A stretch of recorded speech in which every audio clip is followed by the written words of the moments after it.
ప్రజలతో పనిచేసేటప్పుడు ప్రజలకు చిరునవ్వుతో ఆదరించండి అని, చిరునవ్వు చిందించండి అని ఈ విషయాన్ని ఆ రోజు చెప్పడమే కాకుండా అన్ని జిల్లాలకు వెళ్లి మండల స్థాయి వరకు అధికారులకు తెలియచేయాలని చెప్పడం, దాన్ని పురస్కరించుకుని అన్ని జిల్లాల్లో కూడా సదస్సులు పెట్టి తెలియజేయడం జరిగింది. అయితే ఆ చిరునవ్వు చాలా బలమైందని, అది స్ఫూర్తినిస్తుంది అనేది గత సంవత్సర కాలంగా ఆచరణలో చూడటం జరిగింది. ఈ సందర్భంలో ఒక విషయం చెప్పొచ్చు. గౌరవ ముఖ్యమంత్రి గారు ఏదైనా సమావేశంలో నవ్వుతో పలకరించకపోతే ఆందోళన చెందిన అధికారులను కూడా ఈ సంవత్సర కాలంలో నేను చూడటం జరిగింది. ఇక ఈ సంవత్సర కాలంలో పాలనలో భిన్నత్వం, ఏ విధమైనటువంటి భిన్నత్వం అంటే governance with humility and humanity. పరిపాలన చేసే నాయకునిలో ఆ హ్యూమిలిటీ అండ్ హ్యుమానిటీ. ఒక నానుడు ఉంది, తమకు తాము హెచ్చించుకున్న వారు తగ్గించబడుదురు, తమకు తాము తగ్గించుకున్న వాళ్ళు హెచ్చించబడుదురు అని. అయితే ఇక్కడ ప్రభుత్వాధినేతగా ప్రభుత్వాన్ని చేపట్టినప్పుడు అధికారం చలాయించవచ్చు, నియంత్రణ చేయవచ్చు, కానీ నిమ్మరతతో పాలించటం, జనపాలన సాగించటం అన్నదే దీనిలో ఉన్నటువంటి వ్యత్యాసం.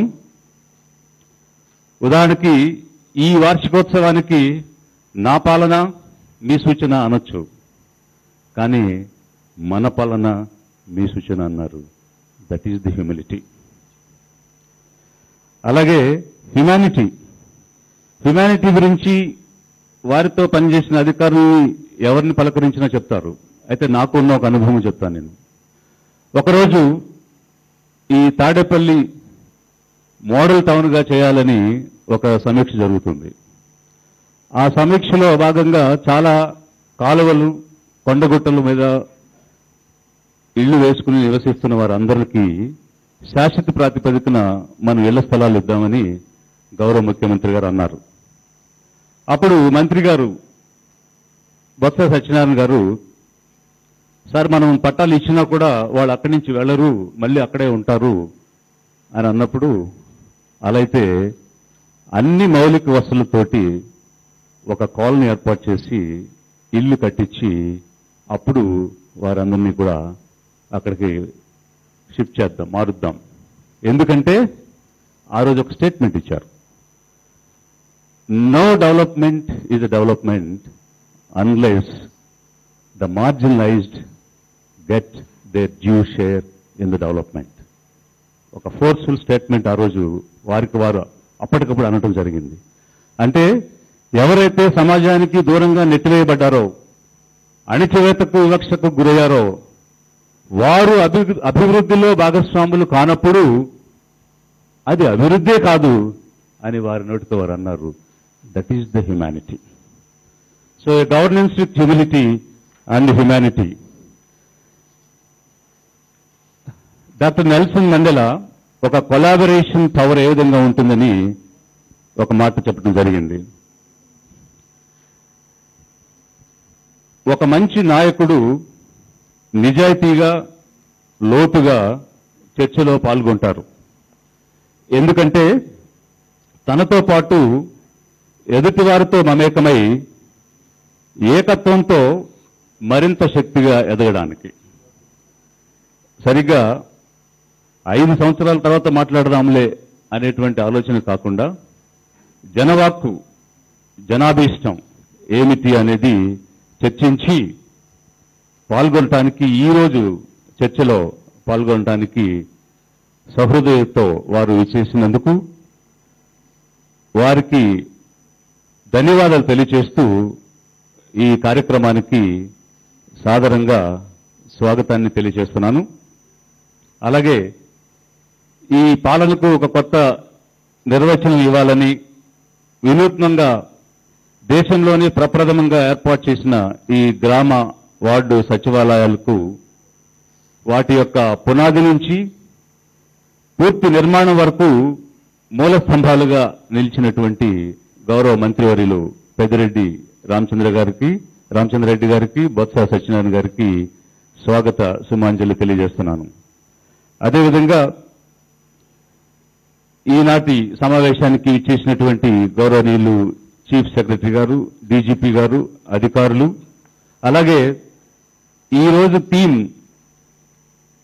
ఈ పాలనా సంక్షేమాన్ని ముందుకు నడిపించడానికి వచ్చినటువంటి అజయ్ జైన్ గారు, వారితో వచ్చినటువంటి టీమ్ ఆఫ్ ఆఫీసర్స్, సెక్రటరీస్, మరీ ముఖ్యంగా ఈ సంవత్సర కాలం యొక్క పాలనలో మీ యొక్క అనుభవాలు, అభిప్రాయాలు పంచుకోవడానికి ఇక్కడికి విచ్చేసిన మీ అందరికీ కూడా స్వాగతాన్ని, సుస్వాగతాన్ని తెలియజేస్తున్నాను. Thank you.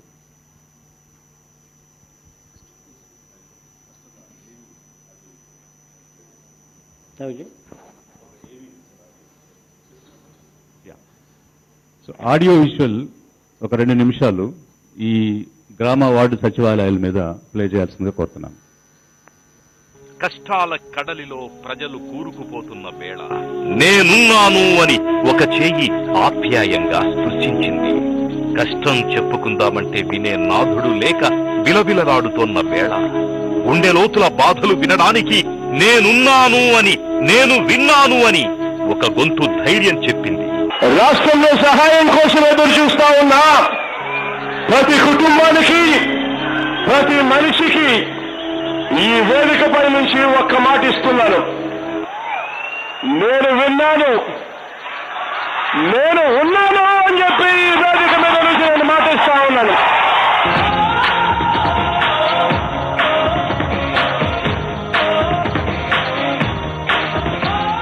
ప్రజల కష్టాలకు పరిష్కారంగా, జనం జీవితాలలో నవశకం కోసం నవరత్నాలతో ధైర్యమిచ్చాడు. నాన్నగారి టైంలో జరిగిన దానికన్నా కూడా ఇంకా గొప్పగా జరిగేట్టుగా ప్రతి ప్రయత్నం చేస్తాం. వీడువారిన నేలలో వాన చిలుకుల స్పర్శకు చిగురించిన మొక్కల ప్రజల ఆశలు చిగురించాయి. రామరాజ్యం లాంటి రాజన్న రాజ్యం వచ్చి ప్రజల జీవితాలలో నవరత్నాల అభివృద్ధితో రాష్ట్ర ముఖ చిత్రాన్ని సమూలంగా మార్చిన శ్రీ వైఎస్ జగన్మోహన్ రెడ్డి పాలనకు శ్రీకారం చుట్టి ఏడాది పూర్తవుతోంది. Honourable chief minister Shri YS Jaganmohan Reddy గారు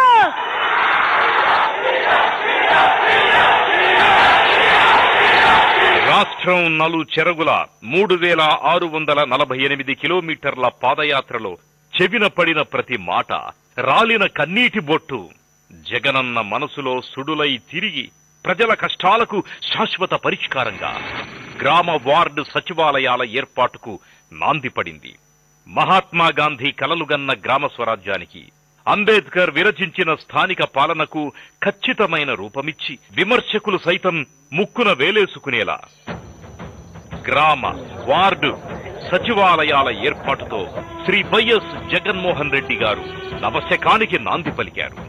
నిర్వీర్యమవుతోన్న యువశక్తిని జగనన్న కలలుగన్న సంక్షేమ రాజ్యానికి వారధులుగా చేసి గడప గడపకు పాలనతో ప్రపంచం మొత్తం ఆంధ్రప్రదేశ్ వైపు చూసి నేర్చుకునేలా వాలంటరీ వ్యవస్థకు బీజం వేశారు. ప్రతి 1000 గడపకు 10 మంది శాశ్వత ఉద్యోగులు, ప్రతి 50 కుటుంబాలకు ఒక వాలంటీర్ నియామకంతో ఒకేసారి 4.5 లక్షల మంది యువతను జగనన్న పాలనలో భాగస్వాములను చేసి రికార్డు స్థాయిలో ఊరూరా కొలువుల జాతరకు తెరతీశారు. నమస్తే సార్, నేను వార్డు వాలంటీర్ని. మన విజయవాడ అర్బన్ సిటీనగర్ 151 సచివాలయంలో నేను ఒక వార్డు వాలంటీర్ని. నా పేరు కృష్ణవేణి సార్. సార్, ఎందుకంటే మాకు ఏ పని లేక మేము ఉంటే మాలాంటి ఇలా నిరుద్యోగులకి మాకు ఒక అవకాశాన్ని ఇస్తారు. మా అందరికి అవినీతి లేకుండా పారదర్శకంగా, నిజాయితీగా, నిష్పక్షపాతంగా జగనన్న పాలనా ఫలాలు ఎలాంటి కుల, మత, వర్గ, వర్ణ, పార్టీ, ధనిక, పేద తేడా లేకుండా అర్హతయే ప్రామాణికంగా లబ్ధిదారుల ఎంపిక నుండి ప్రయోజనం పొందే వరకు గ్రామ వార్డు సచివాలయాలు జగనన్న ఆశయాలకు, విలువలకు కట్టుబడి పనిచేస్తున్నాయి. ప్రతి కుటుంబంలో తను కూడా ఒక కుటుంబ సభ్యుడిగా ఆ కుటుంబంలో తను కూడా ఒక బిడ్డగా భావించి ఆ కుటుంబ సమస్యను తెలుసుకొని వాళ్ళ ఇంట్లో అర్హులైన వాళ్ళ నవరత్నాలు అర్హులైన వాళ్ళందరూ సమస్యలు తీసుకొని సచివాలయానికి చేరవేసి వాళ్ళ సమస్య తీర్చడం జరుగుతుంది. అర్హత కలిగిన లబ్ధిదారుణ్ణి వాలంటీర్ ద్వారా ఎంపిక చేసి వారి జాబితాను సామాజిక తనిఖీ కోసం సచివాలయ నోటీసు బోర్డులో అందరికీ కనిపించేలా ప్రదర్శించడం పారదర్శక పాలనకు నిలువుటద్దం. రికార్డు సమయంలో 15,001 వార్డు సచివాలయాలు ఏర్పాటు చేయడం అనేది జగన్మోహన్ రెడ్డి గారి సడలని పట్టుదలకు నిదర్శనం. పింఛన్ ఎప్పుడొస్తుందా అని ఎర్రటి అగ్గిలో నిలబడి సొమ్మసిల్లే రోజులకు కాలం చెల్లింది. ఇంటికే టెన్షన్ గా 1వ తారీఖున పింఛన్ డబ్బు చేతికొస్తోంది.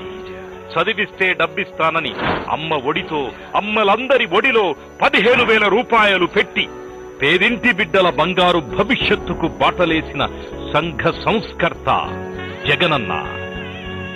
భూమిని నమ్మిన రైతుకి రైతు భరోసా, ఆటో టాక్సీ నడిపే అన్నకు వాహనమిత్ర, మగ్గమున్న నేతన్నకు చేనేత నేస్తం, కుల వృత్తుల పునరుత్తేజానికి జగనన్న చేదోడు, మహిళల సాధికారతకు 0 వడ్డీ.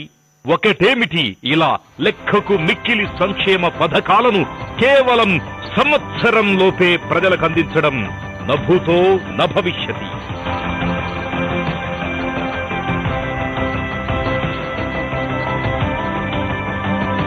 ఆంధ్రప్రదేశ్ ప్రజల భవిష్యత్తు భద్రమైన జగన్మోహన్ రెడ్డి గారి చేతుల్లో అత్యంత సురక్షిత.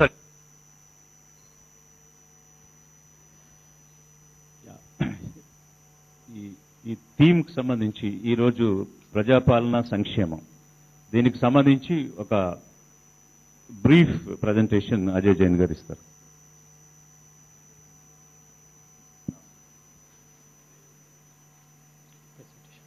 గవర్నర్లు ముఖ్యమంత్రి గవర్నర్లు పెద్దలు శ్రీ వైఎస్ జగన్మోహన్ రెడ్డి గారికి, గౌరవ మంత్రివర్యులకు, గవర్నర్ల చీఫ్ సెక్రటరీ గారికి, డీజీపీ గారికి, ప్రభుత్వం సలహాదారులకు, మాతోటి సెక్రటరీస్కి, ఎక్స్పర్ట్స్ మరియు ఈరోజు మన పాలన మీ సూచన కార్యక్రమంకి వచ్చిన లబ్ధిదారులందరికీ నా హృదయపూర్వక నమస్కారం.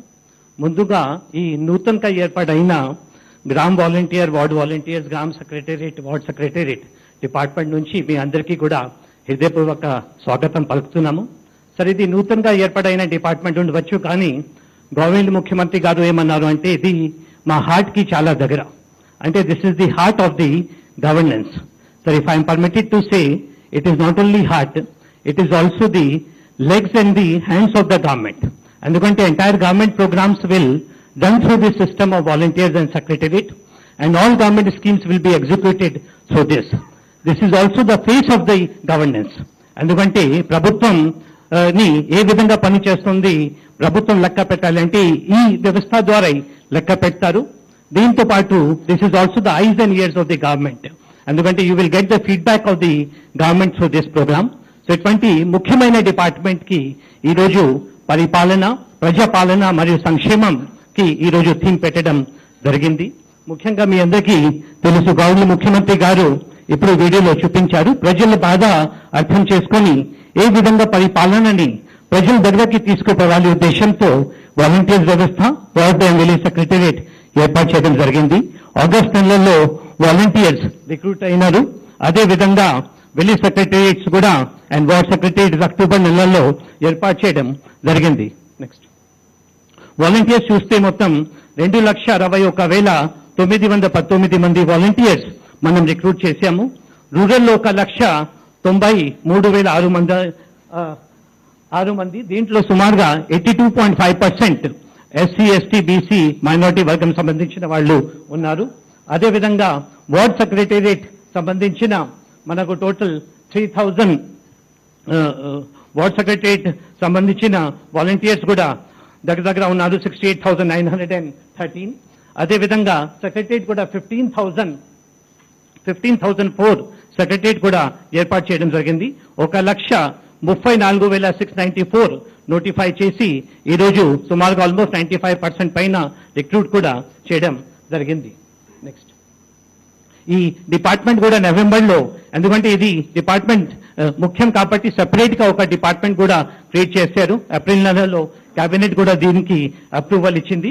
అంటే ముఖ్య ఉద్దేశం ఏమంటే అన్ని సర్వీసెస్ ఒక చోట తీసుకురావాలి. నెక్స్ట్, ఇది వాలంటీర్స్ ఆగస్ట్ నుంచి 9 months లో బ్రహ్మాండంగా పనిచేశారు. ముఖ్యంగా ఇంటింటికి వెళ్లి నవశేఖం కింద సర్వే చేయడం జరిగింది. అదేవిధంగా పెన్షన్ కూడా ఒకటి నాడు ఇప్పుడు వరకు 58.22 లక్షల మందికి సోషల్ సెక్యూరిటీ పెన్షన్స్ కూడా ప్రతి నెల ఒకటి ఇస్తున్నారు. కోవిడ్ టైంలో మనకు సెక్రటరియట్ అండ్ వాలంటీర్స్ వ్యవస్థ ద్వారా బ్రహ్మాండంగా రిజల్ట్స్ 4 times సర్వే చేశారు. అదేవిధంగా మాస్క్ ఇవ్వడం కానీ సర్వే చేయడం కానీ కూడా అన్ని జరిగింది. ముఖ్యంగా ఇవి ట్రాన్స్పరెన్సీ తీసుకురావాలి ఉద్దేశంతో గవర్నమెంట్ ముఖ్యమంత్రి గారు అన్ని స్కీమ్స్ కూడా ఆల్ సెక్రటరియట్స్ లో 15,004 సెక్రటరియట్స్ లో సోషల్ ఆడిట్ ద్వారా, అంటే ప్రభుత్వం ఏమైతే స్కీమ్ ఇంప్లిమెంట్ చేస్తా ఉంది ప్రతి ఒక్క స్కీమ్ సంబంధించిన డీటెయిల్స్ కానీ, అదేవిధంగా లబ్ధిదారులు ఎవరు ఉన్నారు ఆ జాబితా ప్రతి ఒక్క సెక్రటరియట్ లో డిస్ప్లే చేయడం జరిగింది. అదేవిధంగా ఎవరైతే మిస్ అయితే ఏ విధంగా అప్లై చేయాలి, ఎట్లా అప్లై చేయాలి కూడా రాయడం జరిగింది. దీంతో పాటు నెక్స్ట్ 1 year కి ఏమేం ప్రభుత్వం కార్యక్రమం ఎప్పుడు ఇంప్లిమెంట్ చేస్తున్నాము ఆ క్యాలెండర్ కూడా 12 సెక్రటరియట్ లో మనం పెట్టడం జరుగుతూ ఉంది. దీంతో పాటు ఇంపార్టెంట్ ఫోన్ నంబర్స్ ఏమైతే ఉన్నాయో కాల్ 100 కానీ 14400 కానీ అన్ని నంబర్స్ కూడా అక్కడ డిస్ప్లే చేయడం జరిగింది. వాలంటీర్స్ కి అయితే మనం ట్రైనింగ్ కూడా, ఎందుకంటే ట్రైనింగ్ అనేది చాలా ముఖ్యం. వాళ్ళకి ఒక ఫీల్డ్ ఆపరేటింగ్ ఏజెన్సీ కూడా మనం చేసి నెక్స్ట్ 1 year వరకు కంటిన్యూస్ ట్రైనింగ్ ప్రోగ్రామ్ కూడా వాలంటీర్స్ కోసం ఏర్పాటు చేయడం జరుగుతుంది. ముఖ్యంగా ఇది ఉద్దేశం ఏమంటే 2 ఉద్దేశం. ఒకటి ఆల్ డిపార్ట్మెంట్ సర్వీసెస్ దగ్గర మనకు 554 సర్వీసెస్ ఉన్నాయి. మిగతా డిపార్ట్మెంట్స్ నుంచి మనం ఇస్తున్నాము. ఈ రోజు ప్రజలు మండల్ చుట్టూ కానీ జిల్లా చుట్టూ కానీ తిరగాల్సిన అవసరం ఉంటుంది. ఇది ఏర్పాటైన తర్వాత ప్రజలు ఎక్కడికి పోవాల్సిన అవసరం ఉండదు. కాబట్టి అన్ని సర్వీసెస్ కూడా మన విలేజ్ అండ్ వార్డ్ సెక్రటరియట్ ద్వారా 26 January నుంచి మనం ఇస్తున్నాము.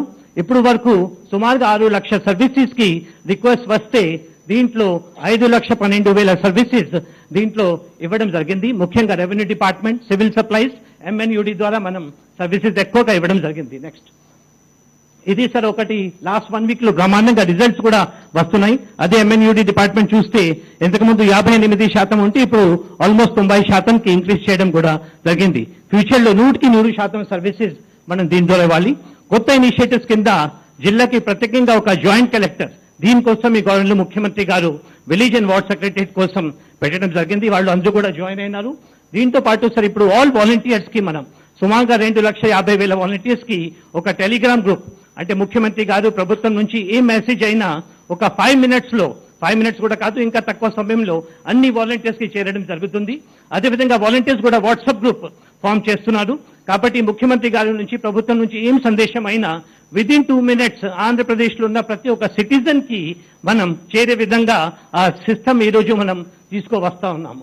నెక్స్ట్, అదేవిధంగా ఫ్యూచర్ లో మన ఉద్దేశం ఏమంటే అన్ని పేమెంట్స్ కూడా ఇక్కడ జరగాలి. B2C కానీ G2C కానీ సర్వీసెస్, అదేవిధంగా సెంట్రల్ గవర్నమెంట్ సర్వీసెస్ ఆధార్ కూడా ఈ విలేజ్ సెక్రటరియట్, వార్డ్ సెక్రటరియట్ ద్వారా ఉండాలి. తర్వాత ముఖ్యమంత్రి గారు కాన్సెప్ట్ ఒక ఫ్యూచర్ విలేజ్ ఏ విధంగా ఉండాలి అంటే ఒకటి గ్రామ సెక్రటరియట్, దీనికి పక్కన ఇంగ్లీష్ మీడియం స్కూల్, దీనికి పక్కన ఒక రైతు భరోసా కేంద్ర, తర్వాత వైఎస్ఆర్ క్లినిక్, తర్వాత జనతా బజార్. ఈ విధంగా అన్ని ఫెసిలిటీస్ కూడా ఏ విధంగా గ్రామంలో తీసుకురావాలి ఉద్దేశంతో ఈ డిపార్ట్మెంట్ అన్ని డిపార్ట్మెంట్స్ తో కలిసి మనం పని చేస్తున్నాము. అదేవిధంగా స్పందనకి కూడా ఇంతకు ముందు సెక్రటరియట్ కానీ లేకపోతే కలెక్టరేట్ లో పని రావాల్సిన పని లేకున్నా అక్కడ విలేజ్ అండ్ వార్డ్ సెక్రటరియట్ లో ఎవ్రీడే స్పందన ప్రోగ్రామ్ కూడా జరుగుతోంది. ఇప్పుడు వరకు ఏమైతే అర్జీలు వచ్చినాయి సుమారుగా 75% పైన కూడా సాల్వ్ అయినాయి. మిగతా ఏమైతే రేషన్ కార్డ్ పెన్షన్ సంబంధించిన ఉన్నాయి అది కూడా త్వరలో సాల్వ్ చేయడానికి మనం ప్రయత్నం చేస్తున్నాము. దీంతో పాటు గవర్నెన్స్ లో కొన్ని రిఫార్మ్స్, ఏసీబీలో రిఫార్మ్ రావడం జరిగింది. 14400 నంబర్ పెట్టిన తర్వాత చాలా వరకు కంప్లైంట్స్ కూడా పెరిగినాయి, కంప్లైంట్స్ అడ్జస్ట్ కూడా అయిపోయినాయి. నెక్స్ట్, అదేవిధంగా దిశ యాక్ట్ హిస్టారికల్, దేశంలో ఎక్కడ లేని విధంగా దిశ యాక్ట్ లో ఈ రోజు ఆల్మోస్ట్ 18 దిశ పోలీస్ స్టేషన్స్ కూడా ఏర్పాటు చేసి దీనికి ఫలితంగా చాలా మంచి రిజల్ట్స్ కూడా వస్తున్నాయి. ఆల్మోస్ట్ 167 కేసెస్ లో ఛార్జ్ షీట్ కూడా ఫైనలైజ్ చేయడం జరిగింది. దీంతో పాటు స్పెషల్ ఎన్ఫోర్స్మెంట్ బ్యూరో, ఎందుకంటే శాండ్ అండ్ లిక్కర్ లో కంట్రోల్ చేయాలి అంటే దీనికోసం స్పెషల్ ఎన్ఫోర్స్మెంట్ బ్యూరో కూడా ఏర్పాటు చేయడం జరిగింది. అదేవిధంగా పరిపాలన వికేంద్రీకరణ, ఒక్క చోట అభివృద్ధి ఉండవద్దు కాబట్టి ఇది 3 క్యాపిటల్ బిల్స్ కూడా మన అసెంబ్లీ కూడా పాస్ చేయడం జరిగింది. దీంతో పాటు ఈరోజు సంక్షేమం కూడా ఉంది. నిజంగా సంక్షేమం కోసం చెప్పాలి అంటే 2 నిమిషాలు కాదు, 2 గంటల్లో కూడా సరిపోదు. అందువల్ల అన్ని సంక్షేమం ప్రోగ్రాం తీసుకువచ్చారు. అది అలాగే రేపు అన్ని డిపార్ట్మెంట్స్, విద్య కానీ, అదేవిధంగా వైద్య కానీ, ఇవి అన్ని హెల్త్, ఎడ్యుకేషన్, అగ్రికల్చర్ వాళ్ళు కవర్ చేస్తారు. రైతు భరోసా అయితేనేమి, అదే అందువల్ల నేను డీటెయిల్స్ కి పోవడం లేదు. రేపు ఎనీవే అన్ని డిపార్ట్మెంట్స్ కవర్ చేస్తారు. నెక్స్ట్ అదేవిధంగా జగన్న విద్యా దీవెన, జగన్న వసతి దీవెన, తర్వాత డాక్టర్ వైఎస్ఆర్ ఆరోగ్యశ్రీ, అమ్మఒడి, ఇది పెన్షన్ ఒకటి ఈ రూరల్ డెవలప్మెంట్ డిపార్ట్మెంట్ నుంచి మనం ఇంప్లిమెంట్ చేస్తున్నాము. 40 లక్షల నుంచి 58 లక్షకి పెన్షన్ బెనిఫిషరీస్ తీసుకుపోయినారు. అదేవిధంగా 1000 రూపాయలు ఏమైతే డిసెంబర్ 2018లో ఉన్నిందో అవి 2250కి పెంచిపోయినారు. భవిష్యత్తులో ఇది 3000కి కూడా పెంచడం జరుగుతుంది. అదేవిధంగా ఎలిజిబిలిటీ కూడా ఇంక్రీజ్ చేసి ఆల్మోస్ట్ 14,438 కోట్ల రూపాయలు 58 లక్షల మందికి డిస్ట్రిబ్యూట్ చేయడం జరిగింది. అదేవిధంగా వైఎస్ఆర్ ఆశ్రయం, వైఎస్ఆర్ చేయూత ప్రోగ్రాం కూడా త్వరలో ఇంప్లిమెంట్ చేయబడతా ఉంది. సుందరబడి కింద కూడా మాక్సిమం ఆల్మోస్ట్ 90 లక్షల మందికి పైనకి ఆల్మోస్ట్ 1400 కోట్ల రూపాయలు ఇవ్వడం జరిగింది సెల్ఫ్ హెల్ప్ గ్రూప్స్ కి. దీంతో పాటు నెక్స్ట్ పేదలందరికీ ఇల్లు, మీ అందరికీ తెలుసు 8 జూలై ఇది అందరికీ పట్టాలు ఇవ్వడం జరుగుతుంది. తర్వాత ఆగస్టు నుంచి అందరికీ కూడా ఇల్లు కూడా కట్టడం జరుగుతుంది. వైఎస్ఆర్ నేత్ర నేస్తం కానీ ఇవి మేనిఫెస్టోలో లేనిటివి కూడా, నవరత్నంలో లేనిటివి కూడా ఇంప్లిమెంట్ చేయడం జరిగింది.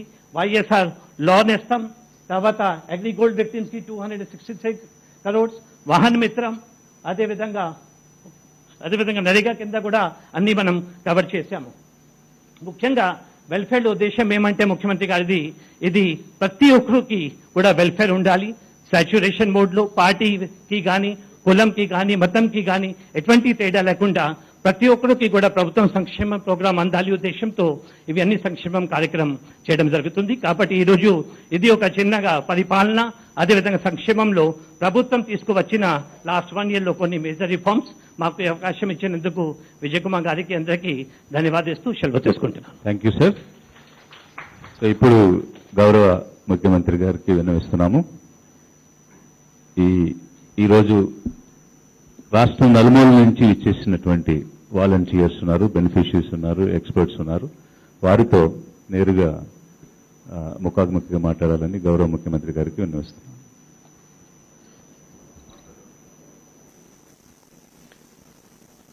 సో మీ నుంచి మాట్లాడదలుచుకున్నటువంటి వాడు మీరు చేయి చూపిస్తే మీకు మైక్ అందిస్తాం. ఇప్పుడు అయిపోయినా విజయ్, నా స్పీచ్ అయిపోయినాక, ఓకే సార్, నా స్పీచ్ అయిపోయినాక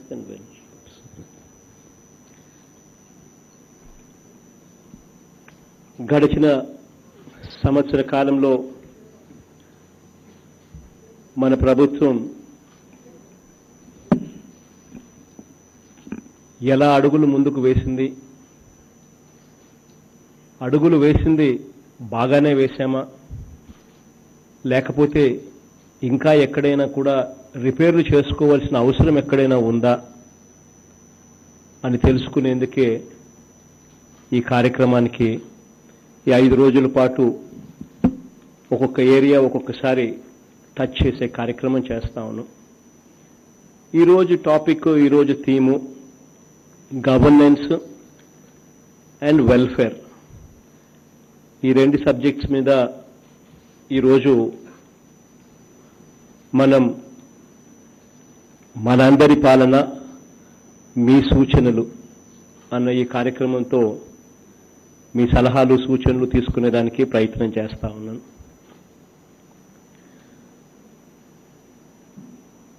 దాదాపుగా ఈ ఎన్నికల కన్నా ముందే దాదాపుగా 3648 కిలోమీటర్లు నా పాదయాత్ర సాగింది. ఆల్మోస్ట్ 14 నెలల పాటు ఈ పాదయాత్ర సాగింది. బహుశా తిరగని జిల్లా లేదు, తిరగని నియోజకవర్గం కూడా లేదేమో. ఆ స్థాయిలో 14 నెలల పాటు పొద్దున లేస్తే పడుకునేదాకా ప్రజలతోనే మమేకమై వాళ్ళు పడుతా ఉన్న ఇబ్బందులను అర్థం చేసుకోవాలని, వాటికి ఏదైనా పరిష్కార మార్గం చూపాలంటే ఏం చేయాలి అన్న తలంపుతోనే ఆ 14 నెలల పాటు పాదయాత్ర సాగింది. దాంట్లో నుంచే పుట్టుకొచ్చిన వ్యవస్థలోకి మార్పు తీసుకొస్తే తప్ప ప్రజలను మనం ఆదుకోలేం, ప్రజలకు మనం తోడుగా ఉండలేము అన్న భావనతోనే ఒక వ్యవస్థ క్రియేట్ చేయాలని, ఆ వ్యవస్థలో వివక్ష ఉండకూడదు, ట్రాన్స్పరెంట్గా ఆ వ్యవస్థ ఉండాలి. ఈ రెండింటినీ తీసుకొని రాగలిగితేనే సాచ్యురేషన్ పద్ధతిలో ఏదైనా పథకాన్ని మనం అమలు చేయగలిగితేనే మనం పేదలకు ప్రజలకు తోడుగా నిలబడగలుగుతాము అని చెప్పి గట్టిగా నమ్మగలిగాను. ఆ నమ్మకం నుంచి పుట్టిన ఆలోచనలే గ్రామ సెక్రటేరియట్, గ్రామ వాలంటీర్ వ్యవస్థ. ఈ వ్యవస్థలోకి తీసుకొచ్చేటప్పుడు వాలంటీర్ల నియామకం చేసేటప్పుడు కానీ సెక్రటేరియట్లకు సంబంధించి నేను ఎప్పుడైనా పలు సందర్భాలలో మాట్లాడాల్సిన పరిస్థితి వచ్చినప్పుడు కానీ నా నోట్లో నుంచి వచ్చిన మాటలు ఏమిటి అనంటే, ఈ వ్యవస్థ ఎలా ఉండాలి. నా మొట్టమొదటి మాట, ఈ వ్యవస్థ ఎలా ఉండాలి అనంటే ఎంత ట్రాన్స్పరెంట్గా ఉండాలి అనంటే, వివక్షకి ఎక్కడా కూడా తావు లేకుండా ఉండాలి అనంటే, కరప్షన్ అనేది ఎక్కడా కూడా కనిపించకుండా ఉండాలి అనంటే నేను అన్న ఒకటే ఒక మాట, గత ఎన్నికల్లో నాకు ఓటు వేయని వారికి కూడా అర్హత ఉంటే వాళ్ళకు కూడా ఈ పథకాలు అందాలి అని. That is the first statement what I made. అంటే మనస వాచ కర్మన ఒక వ్యవస్థలోకి పూర్తిగా మార్పులు తీసుకురావడానికి అన్ని రకాల ఏమేం చేయాలో అవన్నీ కూడా చేయాలి అన్న ఆరాటం నుంచి పుట్టిన తలంపులు. బహుశా ఎప్పుడు జరగని విధంగా బెనిఫిషరీస్ లిస్టు మొత్తం పలాని పథకం పలాని వాళ్ళు బెనిఫిషరీస్ అని ప్రతి గ్రామ సెక్రటేరియట్లో డిస్ప్లే చేసేస్తున్నాం. డిస్ప్లే చేయడమే కాకుండా ఎక్కడైనా ఎవరైనా పొరపాటు చేసినా కూడా ఏ లబ్ధిదారుడికి కూడా అన్యాయం జరగకూడదనే ఉద్దేశంతో అదే గ్రామ సెక్రటేరియట్లోనే ఆ బెనిఫిషరీ లిస్టు డిస్ప్లే చేయడమే కాకుండా పక్కనే అర్హతలు ఏమిటి, ఎలా నమోదు చేసుకోవాలి ఒకవేళ మీ పేరు పొరపాటున ఈ లిస్టులో కనపడకపోతే అన్న అంశం కూడా చేర్చి ఆ లిస్టును సోషల్ ఆడిట్ కోసం గ్రామ సెక్రటేరియట్లో బహుశా పూర్తిగా పెట్టే కార్యక్రమానికి కూడా శ్రీకారం చుట్టాం. అంటే ఎవరైనా ఒక వ్యక్తి వల్ల ఎవరికైనా కూడా అర్హత ఉండి కూడా రాని పరిస్థితి, ఎవరైనా ఒక వ్యక్తి వల్ల తప్పు జరిగితే ఆ తప్పు జరగకూడదు, అటువంటి పరిస్థితిలో ఉన్న వాళ్ళకైనా కూడా మేలు జరగాలి అనే ఉద్దేశంతో ఒక సోషల్ ఆడిట్ విప్లవానికి శ్రీకారం కూడా చుట్టాం.